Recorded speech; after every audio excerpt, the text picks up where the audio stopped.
Kate hate, and it's not going anywhere. And I'm starting to think, hey, this is like a strategy that the WNBA is embracing. Maybe this is, some sort of mad science or, some sort of insanity that actually works, that a large number of the black players and former black players have decided, hey, we're going to hate on Caitlin Clark and we're going to talk about Caitlin Clark constantly to elevate ourselves, but also trigger her fans so that they'll keep coming to games and rooting for her, and it's going to elevate the entire league.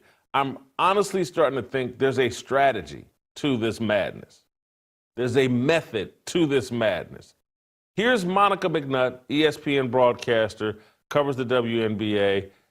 Not a bad broadcaster, but she just can't help herself. When given a chance to talk about Caitlin Clark, they're always going to racialize it and try to demonize Caitlin Clark's fan base. Let's play the clip. Make it long-term commercially viable. Two things. I think it has to show up in our storytelling, and it has to be encouraged by our families.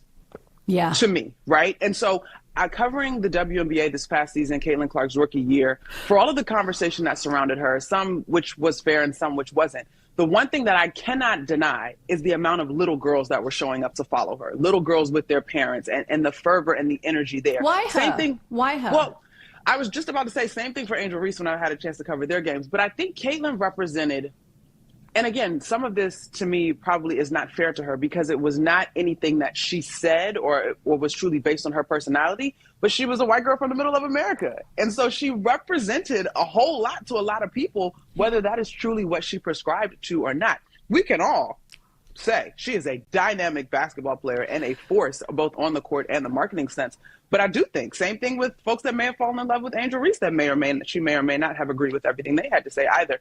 We attach our fandom to these icons for all types of reasons, and sometimes they may not be based in all truth.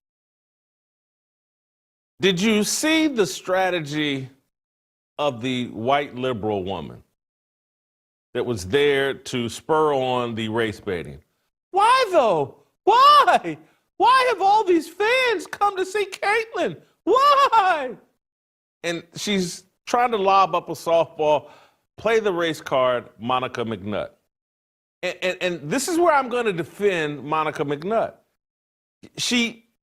There's that kernel and element of truth that Caitlin Clark and all the little suburban white girls that have hopped on board with the WNBA have hopped on board because Caitlin Clark she resonates with them more so than and I'm just generalizing here, than the angry black lesbians who dominate the WNBA.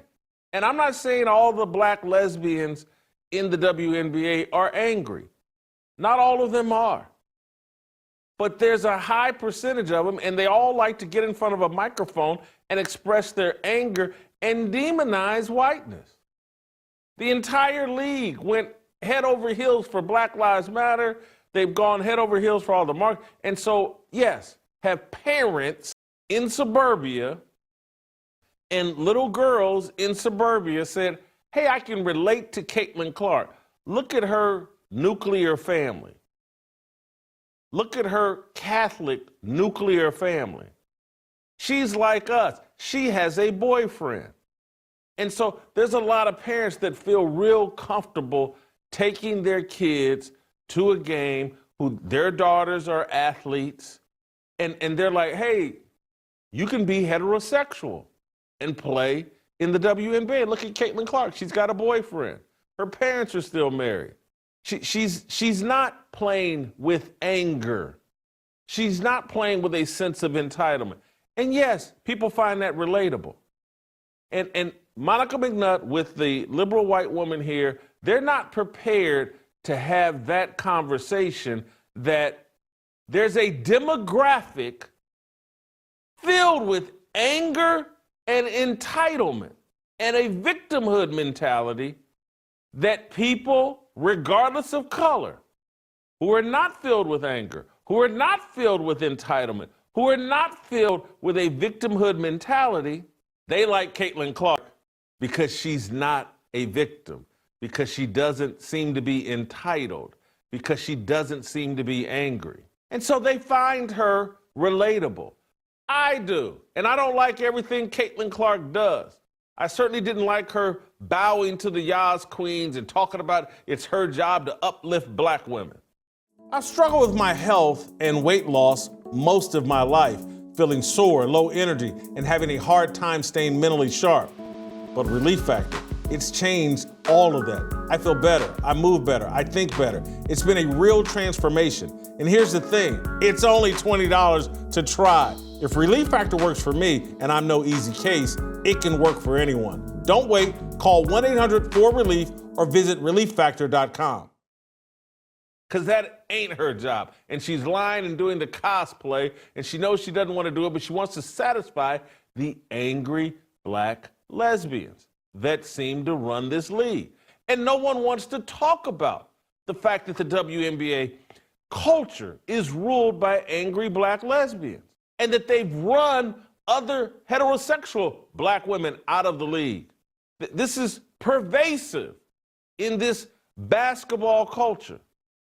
And so it's Monica McNutt and the white liberal woman who's baiting her and lobbing her softballs. There's a discussion that they don't want to have, that this wasn't on an ESPN platform. This is just on a podcast platform. But on ESPN nor on a podcast platform do people want to talk about the personality traits that turn off the average sports fan.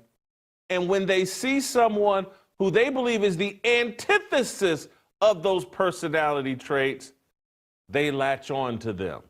And then when you add in that she shoots logo threes, passes the ball like Magic Johnson and Pistol Pete Maravich, scores a lot of points, leads the league in assists, that like she's a great, great player, and she plays and shoots, releases the ball like Steph Curry. So there's the attraction to the exciting style of play. She's not Angel Reese, who can barely make a layup. She's not Asia Wilson, who is 6'4" or 6'5" and completely unrelatable to most women. You know what percentage of women are 6'4" or 6'5"? It's a tiny, tiny, tiny, infinitesimal percentage. That's not relatable. And so they can keep, oh, Asia Wilson should be centered and they should be celebrating her. And all the little white girls should want to be like Asia Wilson. Little black girls don't want to be like Asia Wilson. What woman wants to be 6'5"?